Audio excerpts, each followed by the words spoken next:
My name is Billy the Haxma. I'm 17 years old, and for the past 16 years of my life, I've lived in Vietnam.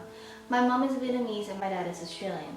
And since moving to Australia, I've become familiar with both the mindless and intentional racism and discrimination with which fulfills Australian society. Lolita, although small, possesses Goliath's strength for surviving the suburban Australia in the first 10 months of her moving. Now, she has moved to Brisbane, however the stories and the scars still remain. So, Lolita, what was one of the most prominent encounters of racism that you've experienced? So when I was in the supermarket with my mom, who's Asian, when COVID first started, I noticed that we were being consciously avoided by all the other shoppers in the supermarket.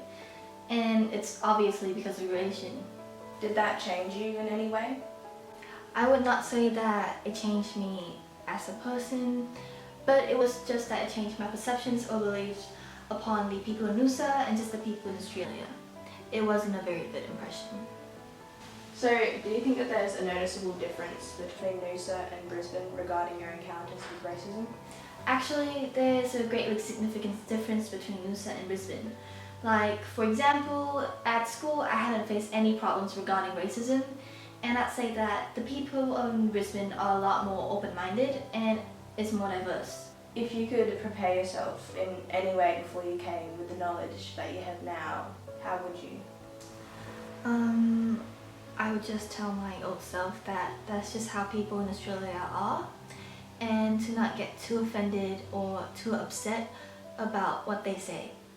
All that matters is what you think about yourself, and know that you are so much more than the noise and criticism.